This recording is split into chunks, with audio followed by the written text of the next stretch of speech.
So here's where we stopped our last video. We're going to go to question 12 now.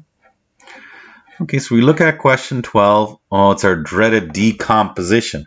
It starts with a 2. So the first step we do is we do 2 times negative 12 here to find our two numbers.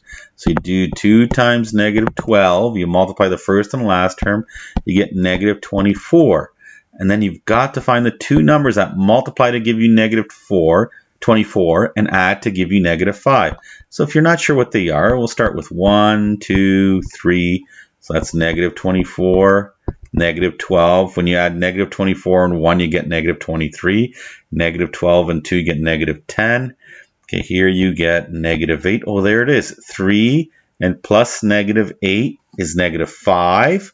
So 3 plus negative 8 is negative 5, and then multiplies to negative 24.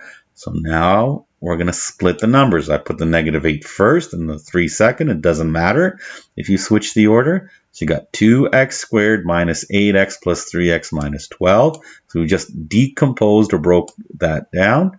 Now we're going to common factor the first two. We're going to take 2x out of that. We're going to find a number that goes into the both. The highest number, it's 2, and always an x goes here. The highest number that goes into 3x and 12 is a 3. You put the 3 there. Okay. Now each bracket is the same, so we put it in the front and we put 2x plus 3 here. Now each bracket equals 0. So x minus 4 equals 0, or 2x plus 3 equals 0. Okay, over here we bring the 4 to the other side, so x equals negative 4. Here we bring the 3 to the other side, so 2x equals negative 3. And then you divide by 2, and you divide by 2, and you get x equal to negative 3 over 2. Okay, let's move on to the next one. Okay, another decomposition. So I would like you to try this one, and when you're done, so you pause it, and then when you're done, I'll show you the answer. Okay, let me put up the answer here. So 3 times negative 6 for the decomposition. Okay, over here we go 3 times negative 6 and we get negative 18. Okay, now we need two numbers that multiply to give us negative 18 but add to give 17.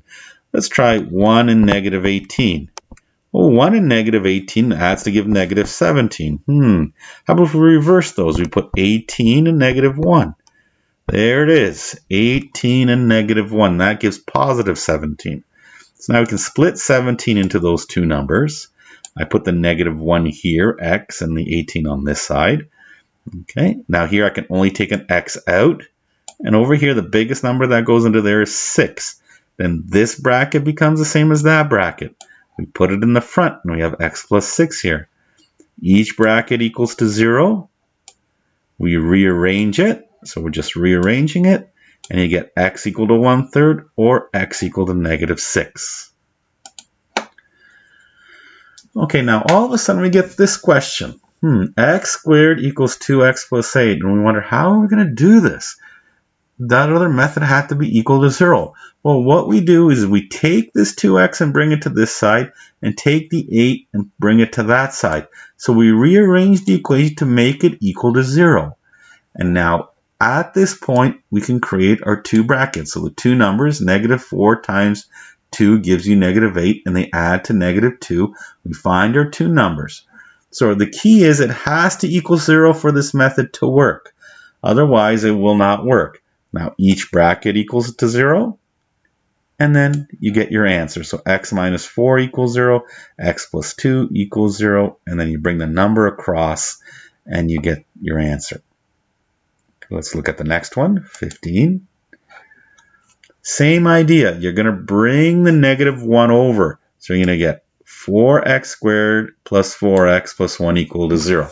Now you can pause the video and get an answer. I can tell you right now it's not decomposition. The fastest way to do this one is a perfect square. So try it out and see if you get the same answer as me in a minute. Okay, so hopefully you've done it. So here we go. Okay, so let's take the square root of that, 2x, take the square root of that, 1, sign in the middle, plus, so you get 2x plus 1 squared. You only have one answer. I said for a perfect square, you only get one answer, so 2x plus 1 has to equal 0. Bring the 1 over. When it crosses the equal sign, it becomes minus 1. And then you divide both sides by 2. So here it doesn't show it, but here it's just 2x equals negative 1. You divide both sides by 2, so x has to equal negative 1 over 2. Okay, let's go to the next one here, number 16. And we got one more after this. Number 16, and everyone looks at that, oh, that's a decomposition. It's going to take forever. We always forget we can common factor first.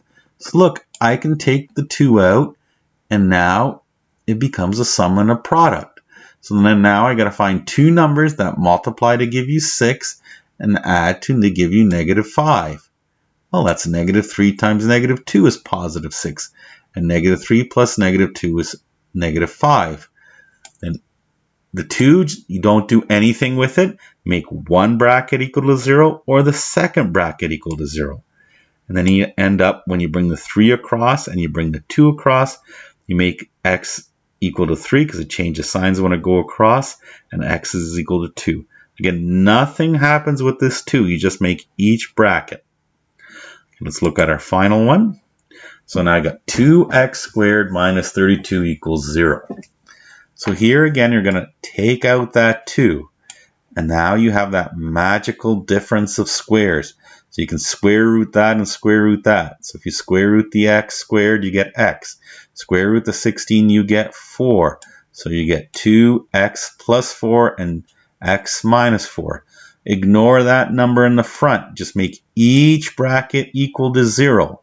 So you get x plus 4 equal to 0, x minus 4 equal to 0.